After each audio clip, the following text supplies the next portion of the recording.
Assalamualaikum warahmatullahi wabarakatuh. Saya Narendra dari kelas 12 IPS 3. Saya akan bertausiah yang bertema tentang pentingnya sholat bagi setiap muslim. Bismillahirrahmanirrahim. Segala puji bagi Allah Subhanahu wa Ta'ala yang telah memberikan kita banyak nikmat dan karunia, mulai dari nikmat sehat, nikmat lapang, hingga nikmat yang nilainya tiada tara berupa iman dan Islam. Semoga kita senantiasa Allah beri hidayah dalam mensyukuri semua nikmat yang Allah berikan kepada kita. Semoga salawat serta salam selalu tercurah limpahkan kepada Nabi Muhammad SAW yang telah menuntun umat manusia dari zaman jahiliyah pada zaman nuroniyah seperti sekarang ini, dan juga kepada keluarga, sahabat, dan pengikut jejaknya hingga akhir zaman.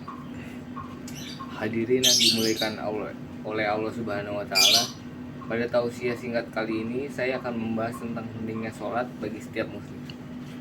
Allah dan Rasulnya banyak memberitahu kita tentang pentingnya mendirikan sholat.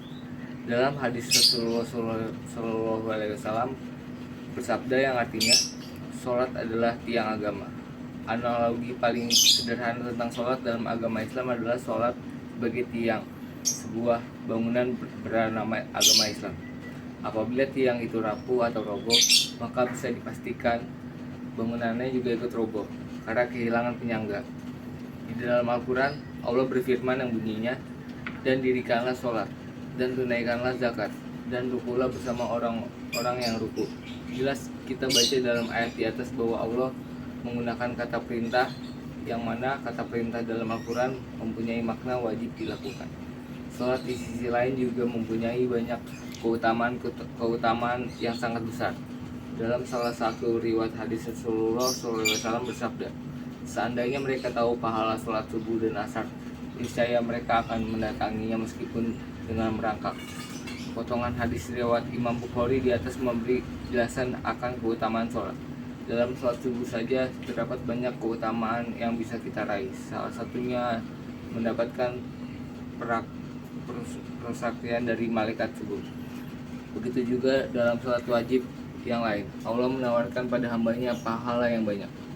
Hadirin yang dirahmati Allah Subhanahu wa Ta'ala, sholat dalam aplikasinya tidak hanya menjadi sekedar kewajiban yang harus ditunaikan, tapi lebih dari itu. Sholat merupakan bukti iman seorang terhadap Allah Subhanahu wa Ta'ala. Berapa banyak manusia sekarang yang meninggalkan sholat tanpa ada rasa sesal dalam hati? Berapa banyak anak muda sekarang yang mudah meninggalkan sholat subuh karena hanya menonton bola semalaman? Berapa banyak juga pekerja yang meninggalkan sholat hanya demi pekerjaannya? Pertanyaan di atas sudah seharusnya kita jawab dengan membuktikan kita tidak seperti itu. Dalam hadis sahih diriwayatkan bahwa yang membedakan antara seorang mukmin dengan kafir adalah sholat. Lantas bagaimana nasib orang-orang yang disebutkan di atas? Allah Subhanahu wa Ta'ala dalam surat Al-Ma'un tentang orang-orang yang lalai terhadap sholatnya berfirman, maka celakalah orang yang sholat, yaitu orang-orang yang lalai terhadap sholat. Allah Subhanahu wa Ta'ala mensifati orang-orang yang lalai dalam sholatnya dengan kalimat celaka. Kalimat celaka ini biasanya Allah pakai untuk mensifati orang kafir dan munafik. Berarti dengan kata lain, orang yang lalai terhadap sholatnya bisa disediakan dengan orang kafir dan munafik. Maka tidak heran dalam hadis Nabi Muhammad di atas dijelaskan bahwa yang menjadi pembeda antara mukmin dengan kafir adalah sholat. Hadirin yang dirahmati Allah Subhanahu wa Ta'ala, bagaimana yang Rasulullah sampaikan dalam hadisnya tentang keutamaan sholat.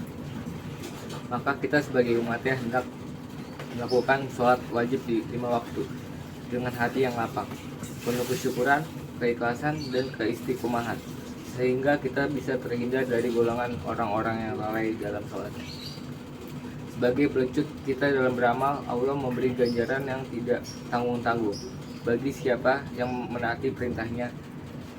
Dalam surat An-Nisa ayat 69 Allah berfirman, dan barang siapa yang menaati Allah dan Rasul, maka mereka akan bersama-sama dengan orang yang diberi nikmat oleh Allah, yaitu para nabi,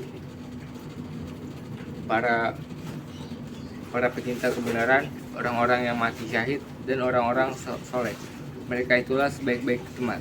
Akhirnya sebelum saya selesaikan tausiah ini, mari kita berdoa kepada Allah Subhanahu wa taala agar dijauhkan dari perilaku orang yang melalaikan sholat dengan sengaja dan diberikan kemampuan untuk saling menasihati dalam kebaikan dan kebenaran.